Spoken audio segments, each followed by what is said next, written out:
Assalamualaikum warahmatullahi wabarakatuh. Waalaikumsalam warahmatullahi wabarakatuh. Tabi Pur. Iya Pur. Baik, sebelumnya Bismillahirrahmanirrahim. Izin memperkenalkan diri, saya Desi Windari dari PAUD Nurul Hidayah, Desa Paguyuban, Kecamatan W5, Kabupaten Pesawaran, akan mempresentasikan hasil observasi atau pembuatan KSP di PAUD Nurul Hidayah. Baik, yang pertama yaitu karakteristik PAUD Nurul Hidayah. Yang pertama, karakter lingkungan belajar. Di PAUD Nurul Hidayah berada di lingkungan strategis, yaitu dekat dengan perkantoran dan perdesaan, yaitu Desa Paguyuban, Kecamatan W5, yang bersebelahan dengan kantor kelurahan. Kemudian PAUD Nurul Hidayah terdiri di bawah nama Desa Paguyuban. Hal ini merupakan potensi bagi PAUD Nurul Hidayah untuk mengenalkan lingkungan sekitar kepada peserta didik. Selain itu, lingkungan belajar PAUD juga didukung dengan adanya pasar tradisional, kemudian masjid, puskesmas, pembantu kota Dalom, dan usaha pengrajin batu bata.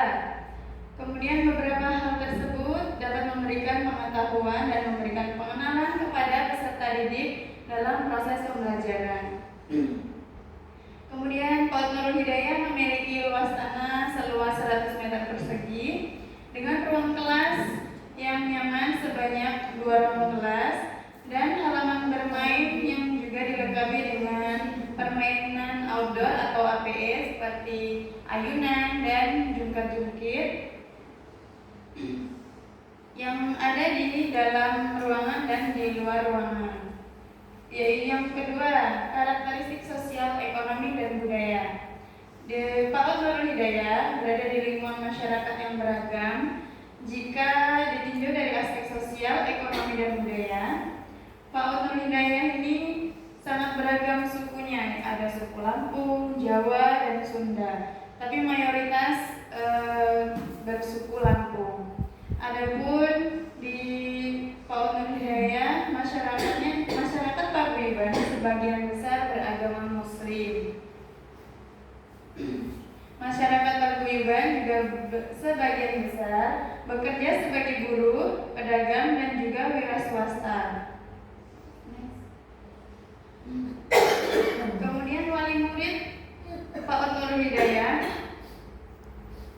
sebagian besar adalah petani dan buruh yang bekerja pada pertanian sekitar Kecamatan W5, yaitu di persawahan, dan sebagian lagi merupakan pedagang juga ibu rumah.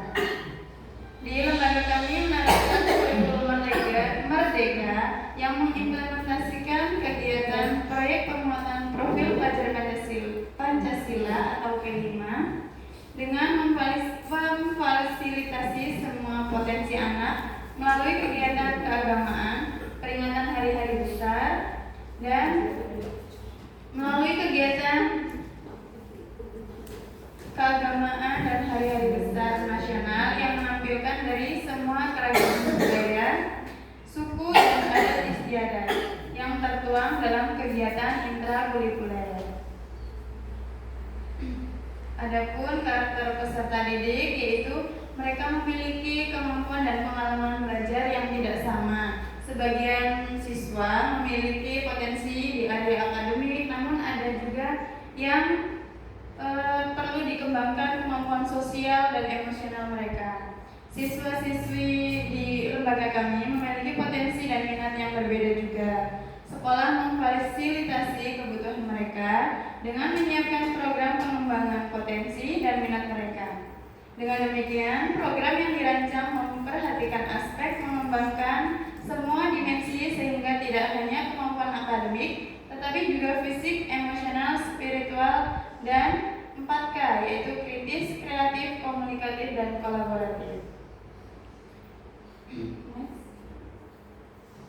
Adapun luas ruang belajar anak-anak yaitu rata-rata 6 x 4 meter persegi dengan masing-masing kelas terdiri dari 12 anak Dan gaya belajar setiap peserta didik terdiri dari auditori, visual, kinestetik, dan jumlah anak yang menggunakan gaya tersebut yaitu belajar auditori sebanyak 8 orang, jumlah anak yang menggunakan gaya belajar visual sebanyak 7 orang, dan jumlah anak yang menggunakan gaya belajar kinestetik sebanyak 9 orang.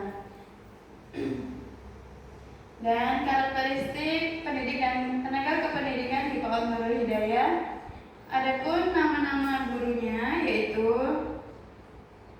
yang pertama Desi Windari, saya sendiri sebagai kepala sekolah.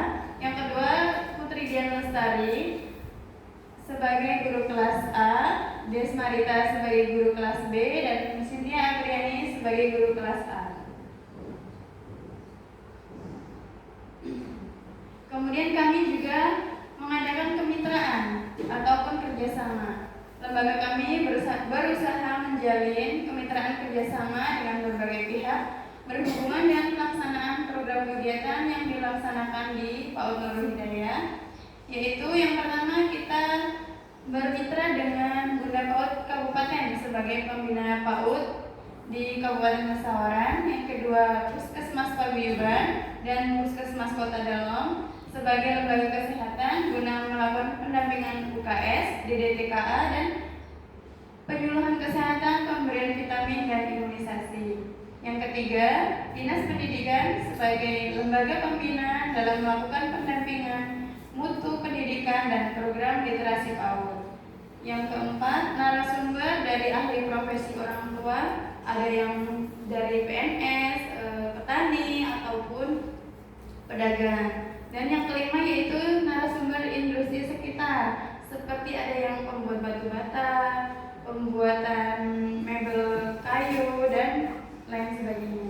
Dan yang keenam yaitu PAUDNI sebagai organisasi profesi dalam upaya peningkatan mutu pendidik dan tenaga pendidikan.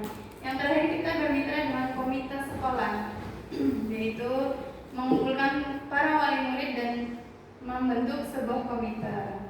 Visi-misi dan tujuan PAUD Nurul Hidayah. PAUD Nurul Hidayah mempunyai visi menjadikan anak usia dini yang cerdas, empati, rajin, disiplin, agamis, dan santun. Adapun visinya 4 yaitu menciptakan suasana belajar bermain yang aman, nyaman, dan menyenangkan sesuai dengan tahapan pertumbuhan dan perkembangan anak usia dini. Yang kedua, menanamkan akidah yang benar sejak dini.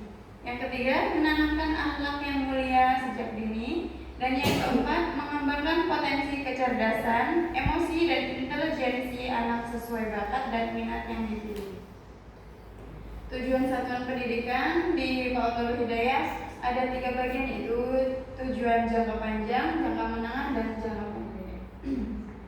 Saya kira mungkin itu saja yang dapat saya sampaikan. Kepada bunda-bunda yang ingin bertanya, dipersilahkan. Hai Bunda. Baik Bunda. Saya mau bertanya Bunda, apa kendala Bunda dalam pembuatan KSP? Ya. Terima kasih pertanyaannya. Kendala saya dalam pembuatan KSP yaitu adanya kendala yaitu M. Ada rasa M, kadang-kadang melintasi itu rasa malas. Nah, kita sebagai pendidik atau guru ataupun kepala sekolah harus meningkatkan rasa semangat, tanggung jawab. Kemudian kita mengajak teman-teman kita maupun lembaga-lembaga PAUD ataupun TK yang sudah melaksanakan kurikulum merdeka dan sudah melaksanakan pembuatan KSP ini untuk saling berkolaborasi, mengimplementasikan, kita saling berdiskusi bersama dan membuat rancangan kurikulum lembaga masing-masing. Cukup.